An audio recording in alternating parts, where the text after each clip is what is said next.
사도신경으로 우리의 신앙을 고백하심으로 주일 새벽 예배를 하나님께 드리도록 하겠습니다. 전능하사 천지를 만드신 하나님 아버지를 내가 믿사오며 그 외아들 우리 주 예수 그리스도를 믿사오니 이는 성령으로 잉태하사 동정녀 마리아에게 나시고 본디오 빌라도에게 고난을 받으사 십자가에 못 박혀 죽으시고 장사한 지 사흘 만에 죽은 자 가운데서 다시 살아나시며 하늘에 오르사 전능하신 하나님 우편에 앉아 계시다가 저리로서 산 자와 죽은 자를 심판하러 오시리라. 성령을 믿사오며 거룩한 공회와 성도가 서로 교통하는 것과 죄를 사하여 주시는 것과 몸이 다시 사는 것과 영원히 사는 것을 믿사옵나이다. 아멘. 이 시간 찬송가 70장 피난처 있으니 함께 찬송하도록 하겠습니다. 찬송가 70장입니다. 이전 찬송가는 79장입니다.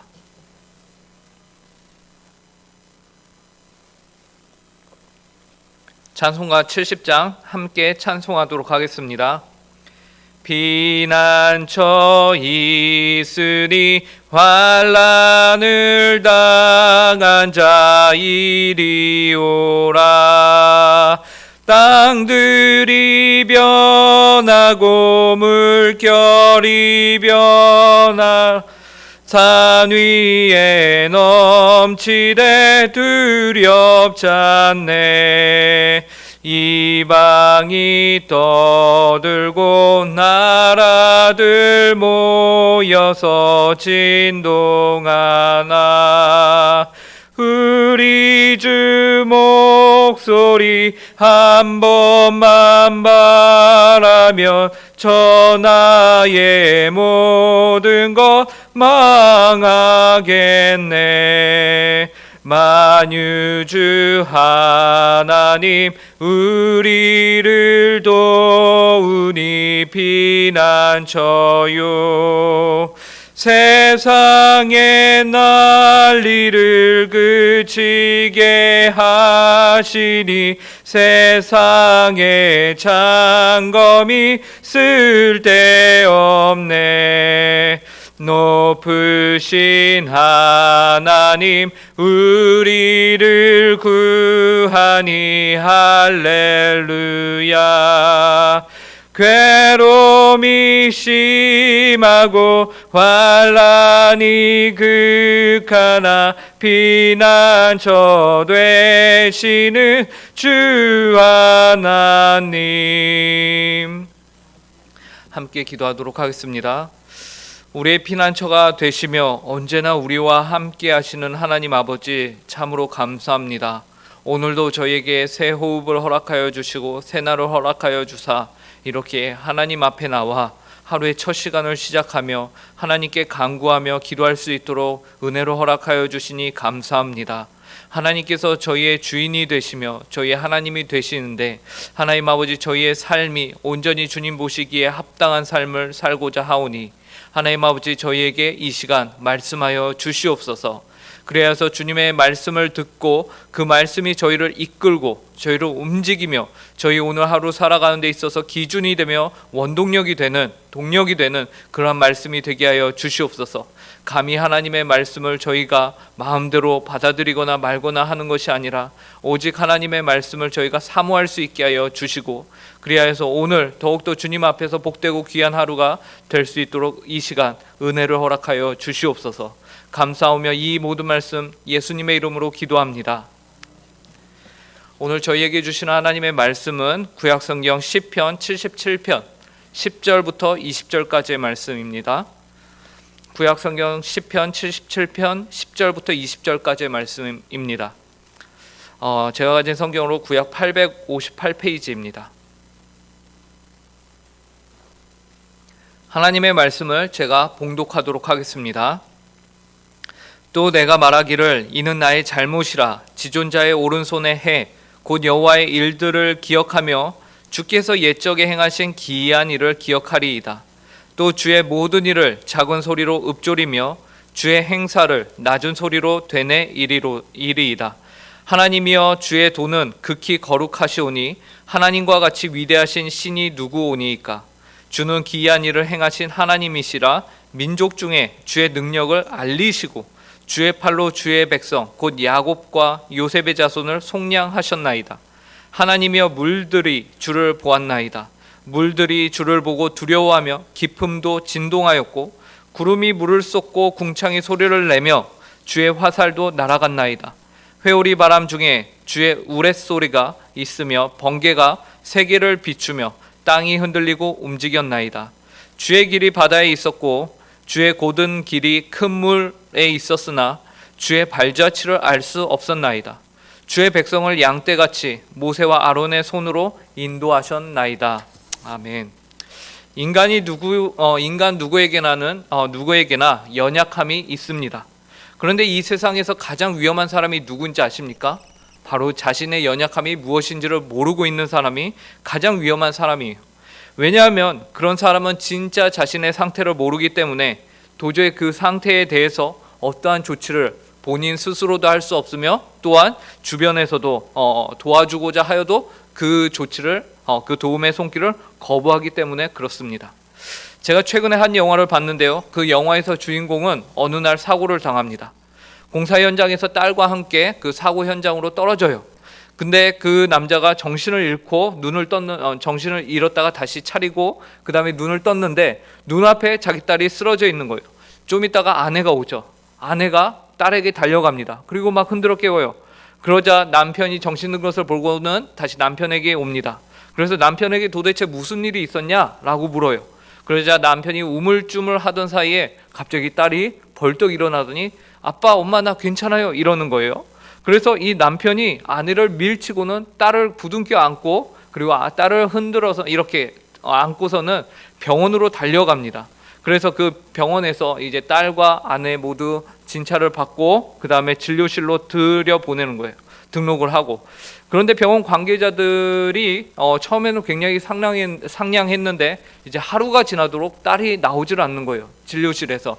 그래서 이 남편이 점점 불안해합니다. 그래서 초조해져서 결국에는 직원들에게 물어보죠. 근데 놀라운 것이 직원 아무도 자신의 딸과 아내를 본 사람이 없다고 하는 거예요. 모른 채합니다. 결국 경찰이 오고 개입을 하여서 아내와 딸을 찾는 과정 가운데서 사건의 모든 전말이 드러나는데 알고 보니 아내와 딸은 이미 공사 현장에서 숨져 있었던 것이에요. 바로 남편과 함께 사고를 당했고 남편이 아내를 밀었을 때에 이미 아내는 죽어 있었습니다. 그런데 그 현장에서 이 남편이 자신의 기억의 사고를 모두 왜곡시켜 버려요. 왜냐하면 그 사건이 너무나도 끔찍하고 받아들이기 힘들었기 때문에 그런 것입니다. 그리고 중요한 것은 그 남편이 알코올 중독자였습니다. 이 이야기는 한편의 영화이지만 실제로 정신병원에서 벌어지는 일들 중에 하나와 같습니다. 정신병에 걸린 사람들은요, 어떻죠? 모두 자신이 그처럼 문제가 있다라는 사실을 거부해요. 그리고 그것을 인지하지 못합니다. 제가 아는 한 선교사님이 이런 말씀을 했습니다. 진짜 문제는 문제가 뭔지 모르는 것이 문제다. 예. 왜냐하면 문제를 아는 순간 그것은 고칠 수 있습니다. 그것은 그것에 대한 방안을 우리가 마련할 수 있는 것이에요. 수습할 수 있는 기회가 있는 것이죠. 그런데 진짜 문제는 문제가 뭔지를 모르면은 아예 그 수습할 수 있는 기회가 없는 것. 그것이 진짜 문제인 것이에요. 이처럼 사람이 자신의 연약함을 인정하지 않고 산다는 것은 참으로 위험한 일입니다. 그런데 우리의 영원한 생명이 걸린 영혼의 문제에서 만약 우리가 우리의 현 주소, 나의 상태를 모른다면은, 그래서 주변으로부터 오는 도움의 손길을 우리가 거절하거나 우리가 부인하고 있다라면은, 그리고 내가 이상한 것이 아니라 나를 둘러싼 모든 것이 이상하다고 판단하는 순간 문제는 바뀔 수가 없는 것이죠. 연약함은 누구에게나 있습니다. 문제는 그 연약함을 우리가 인정하느냐 인정하지 않느냐. 인정하면 그 다음 단계로 우리가 한 걸음 나아갈 수 있지만 인정하지 않으면은 우리는 더 이상 소망이 없는 것이에요. 그래서 바로 우리는 인정하는 선택을 해야 합니다. 본문 10절에서 이는 나의 잘못이라면서 이 시편 기자가 말합니다. 자신의 연약함을 시인하는 것이죠. 그의 잘못이 무엇이길래 그는 이처럼 이는 나의 잘못이라고 말하고 있는 것일까요? 시편 77편 2절을 보면요, 이렇게 말합니다. 나의 환난 날에 내가 주를 찾았으며 밤에는 내 손을 들고 거두지 아니하였나니 내 영혼이 위로받기를 거절하였도다. 시편 기자는 환난 날에 주를 찾았습니다. 심지어 밤에도 자신의 손을 내리지 않았다라고 말하고 있죠. 계속해서 열심을 내서 기도하였던 시편 기자의 열심 있는 모습이에요. 굉장한 열심을 가지고 있었습니다. 그는 주변으로부터 오는 어떠한 위로도 받기를 거절하였고 오직 하나님만을 바라봤어요. 그런데 하나님께서 응답이 없으셨어요. 그러자 그 안에 불안과 근심이 찾아오기 시작을 하고 그의 심령이 상하기 시작합니다. 3절이에요. 내가 하나님을 기억하고 불안하여 근심하니 내 심령이 상하도다. 이런 상한 심령이 되자 배교를 이러한 상한 심령이 계속해서 반복되다 보면은 여러분 어떠한 위험에 빠지게 되냐면 배교하고자 하는 유혹에 쉽게 걸리게 됩니다. 그래서 4절에 나오는 주께서 내가 눈을 붙이지 못하게 하시니 내가 괴로워 말할 수 없나이다 라는 표현은 이러한 그의 심정을 너무나도 잘 나타내주고 있는 것이에요. 눈도 붙이지 못하며 근심으로 밤을 지새우고 있는데 하나님께서는 응답이 없으셔요. 심령이 가난한 상태가 되어가는 거죠. 결국 시편 기자는 5절에서 보듯이 하나님을 기억하기로 결정합니다. 내가 옛날 곧 지나간 세월을 생각하여 싸우며. 그런데 그 마음이 쉽게 회복이 되질 않아요. 과거에 하나님께서 나를 도와주셨던 그 기억들을 다 지금 되새겨 보는데 오히려 근심과 불안이 더욱더 마음을 붙잡습니다. 그래서 6절부터 9절에 보면요 이렇게 말합니다. 밤에 부른 노래를 내가 기억하여 내 심령으로 내가 내 마음으로 간구하기를 주께서 영원히 버리실까? 다시는 은혜를 베풀지 아니하실까? 그의 인자하심은 영원히 끝났는가? 그의 약속하심도 영구히 패하였는가? 하나님이 그가 베푸실 은혜를 잊으셨는가?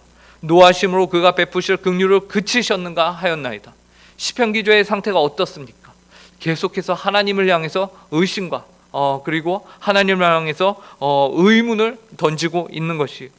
마치 이러한 모습은 시편 기자가 신앙과 불신앙 사이의 그 경계선을 외줄 타듯이 위태위태하게 계속해서 걸어가고 있는 모습으로 우리에게 비춥니다. 그의 고민의 모습은 오늘날 한국교회에서 여러 가지 신앙의 문제들로 인하여 교회를 떠난 많은 사람들의 모습을 대변해주고 있어요. 세상 모든 사람들은 연약함을 가지고 있습니다. 교회를 다니고 예수를 믿는 신자라고 해서 예외가 아니에요. 6절부터 9절에서 보듯이 시편자자 또한 하나님께서 나를 버리실까? 은혜를 베풀지 아니하실까? 인자심이 영원히 끝났는가? 라면서 그의 약속도 폐하였는가? 라면서 고민을 계속해서 하고 있죠. 그런데 이러한 고민이요 우리의 편에서는 참으로 아슬아슬해 보이는 고민이며 신앙의 낭떠러지를 걷고 있는 듯한 모습처럼 보이지만 하나님 편에서는 결코 그렇지 않다는 사실을 잊지 마시기 바랍니다. 그렇다면 하나님의 눈에는 이 모든 것들이 어떻게 보일까요? 이러한 시편 기자의 고민과 모습은요 하나님의 눈에는 하나님 자신을 더 깊이 알고 신뢰할 수 있는 과정으로 보이시며 그렇게 우리를 또한 선하게 인도하십니다. 왜냐하면요 예수님께서는 요한복음 6장에서요 하나님이 택하신 일을 절대로 예수님이 놓치거나 포기하지 않는다라고 약속하고 계시기 때문에 그래요. 요한복음 6장 37절에서 예수님은 이렇게 말씀하십니다. 아버지께서 내게 주시는 자는 다 내게로 올 것이요 내게 오는 자는 내가 결코 내쫓지 아니하리라. 요한복음 6장 39절은 이렇게 말합니다. 나를 보내신 이의 뜻은 내가 내게 주신 자 중에서 내가 하나도 잃어버리지 아니하고 마지막 날에 다시 살리는 이것이니라. 그렇기 때문에 우리의 입장에서는 너무나도 불안하고 근심이 쌓이는 우리의 인생처럼 보일지 모르지만요 우리들의 감정보다 더 확실하고 분명하며 우리의 미래까지 모든 것을 알고 계시는 하나님의 입장에서는요 결코 그렇지 않다라는 것입니다. 그러면 우리는 우리 자신의 감정이나 내 눈에 보이는 처지나 환경을 바라볼 것이 아니라 진리 되시는 하나님의 말씀을 붙잡아야 합니다. 그리고 그 말씀이 말하는 하나님을 신뢰하고 한 걸음을 더 내디딜 수 있어야 합니다. 그 한 걸음이 무엇입니까? 바로 오늘 본문 10절과 11절이에요. 또 내가 말하기를 이는 나의 잘못이라 지존자의 오른손에 해 곧 여호와의 일들을 기억하며 주께서 옛적에 행하신 기이한 일을 기억하리이다. 우리 안에 근심과 걱정, 불안이 쌓이고 계속해서 우리의 심령이 상처를 받을 때에 시편 기자는 여호와의 일들을 기억하라 라고 말하고 있습니다. 주께서 옛적에 행하신 기이한 일을 기억하라고 말하죠. 물론 시편 기자는 5절에서도 내가 하나님을 기억하고라고 말합니다. 그리고 그 이후에 그는 자신의 부활한 하나님들을 하나님께 밤이 지새도록 이렇게 토로하였죠. 그래서 우리가 볼 때에 위태위태해 보였지만, 그러나 그가 던졌던 그 질문들과 고민들과 기도들이 결국에는 10절에서 어떤 고백으로 변하게 되었습니까? 이는 나의 잘못이라 라는 말로 하나님께 응답을 하는 것이죠. 이 시편 기자와 같이 우리의 연약함, 우리의 잘못은 무엇입니까? 시편 기자는 도대체 무엇이 잘못이라고 말합니까? 사랑하는 성도 여러분, 하나님은 어제나 오늘이나 내일이나 변하지 않고 항상 동일한 분이십니다. 하나님이 여러분을 구원하시기 위해서 그의 아들을 우리가 이 땅에 태어나기 이전에 과거에 십자가에서 못 박아 죽이실 정도로 우리를 사랑한다라고 말씀하셨어요. 과거에 그 하나님이 변하지 않는 불변하신 하나님이 오늘도 변하지 않으세요. 무엇이 변하지 않습니까? 자신의 아들을 내어 줄 만큼 여러분들을 사랑하는 그 하나님이 변하지 않으세요. 그리고 앞으로 아직 우리가 살지 않은 그 많은 날들도 하나님이 변하실까요? 그 하나님은 그때에도 변하지 않으실 것입니다. 그러니까 이 성경의 증거들을 우리가 믿음으로 담대하게 살아나가야 하는 것이요. 이 놀라운 구원의 사건을 우리가 온전히 신뢰하지 못하는 것이 바로 우리의 연약함이에요. 우리의 잘못입니다. 그래서 시편 기자도 오늘 우리가 읽은 본문에서 어떤 사건을 증거로 내놓고 있습니까? 출애굽 사건이에요. 오늘 우리가 읽었던 그 본문이 모두 다 출애굽 사건을 기록하고 있습니다. 시편 기자가 내가 잘못했습니다, 내 잘못입니다 라고 말하고서는 붙잡고 있는 것이 무엇이에요? 과거에 이스라엘 백성들에게 행하셨던 하나님의 구원을 붙잡고 있는 것입니다. 우리도 동일합니다. 우리 모두도 하나님의 구원하심을 붙잡아야 합니다. 그 구원이 어디 있습니까? 성경에. 무엇으로 기록되어 있습니까? 예수 그리스도로 기록되어 있잖아요. 우리가 이 예수 그리스도를 붙잡아야 합니다. 말씀을 통해서 하나님을 만나야 합니다. 그리고 그랬을 때에 성경은 우리에게 약속하는 것이 있습니다. 20절에서 뭐라고 말씀하시냐면요, 주의 백성을 양떼같이 모세와 아론의 손으로 인도하셨나이다 라고 말씀하고 있습니다. 하나님께서 그의 백성들을 뭐로 표현하고 있냐면 양떼로 표현하고 있습니다. 성도 여러분, 양떼는 참으로 요즘 아이들 말로 답이 없는 동물이에요. 왜냐하면요, 자신 스스로, 심지어 조그만 스컹크도 위협적일 때는 방구를 껴서 냄새를 풍겨서 자신을 보호하는데, 양은요 자기 힘 스스로 무엇 하나 보호할 수 있는 것이 없는 동물이 바로 양입니다. 양을 보호해 줄 수 있는 것은 오직 한 분이에요. 누구예요? 목자입니다. 양은 철저히 목자가 아니면은 잡혀 먹고 마는 그래서 목자를 100% 의지해야 하는 동물이 바로 양이에요. 근데 하나님께서 이스라엘을 양에 비유하고 계세요. 그러면서 그 백성을 양떼같이 하나님께서 어떻게 하신다고 합니까? 인도하셨나이다 라고 말하고 있습니다. 성도의 인생에는 반드시 연약함이 있고 그 연약함으로 우리는 방황을 할 수 있습니다. 그러나 그 방황은 그대로 끝이 아니요, 결국에는 주님의 택한 백성들을 옳은 길로 인도하실 것입니다. 우리는 우리의 연약함과 잘못을 하나님께 고하고 그분께서 과거에 행하셨던 그 일을 날마다 묵상하고 기억함으로 성도의 신앙의 여정을 바른 방향으로 살아갈 수 있는 모든 성도님들이 되시길 간절히 바랍니다. 함께 기도하겠습니다. 하나님 아버지, 참으로 감사합니다. 오늘 시편 77편을 통하여서 저희에게 하나님이 저희를 선한 길로 인도하시는 분이심을, 비록 우리가 신앙의 고민과 인생의 어려운 가운데서 눈에 보이지 않는 하나님으로 인하여 저희가 낙심하고 저희가 쓰러질지라도 결코 저희가 거꾸러지지 않고 결국에는 하나님을 의지하며 모든 것이 하나님을 온전히 신뢰하지 못하였던 우리 자신임을 발견하게 하시니 감사합니다. 하나님 아버지, 간절히 바라옵기는 우리를 붙잡아 주시옵소서. 우리에게 하나님의 긍휼하심으로 저희를 주님의 오른팔로 붙들어 주시고 하나님의 날개 그늘 아래에서 저희가 참 하나님 안에서 평안을 누릴 수 있도록 하나님 아버지, 저희 성도 한 분 한 분을 붙들어 주시옵소서. 각자의 상황과 환경과 하나님 아버지 처한 문제들로 인하여서 이 자리를 삼하여 주님께 나온 줄로 압니다. 하나님 아버지 그 기도에 응답하여 주시고 오늘 하나님 아버지 귀하고 복된 주일로서 저희에게 허락하셨는데 그 하나님을 저희가 전심으로 예배하며 하나님께 영광을 돌릴 수 있는 모든 성도들 되게 하여 주시옵소서. 감사하며 이 모든 말씀 예수님의 이름으로 기도합니다. 하늘에 계신 우리 아버지여, 이름이 거룩히 여김을 받으시오며 나라에 임하옵시며 뜻이 하늘에서 이루어진 것 같이 땅에서도 이루어지이다. 오늘날 우리에게 일용할 양식을 주옵시고 우리가 우리에게 죄 지은 자를 사하여 준 것 같이 우리 죄를 사하여 주옵시고 우리를 시험에 들게 하지 마옵시고 다만 악에서 구하옵소서. 대개 나라와 권세와 영광이 아버지께 영원히 있사옵나이다. 아멘.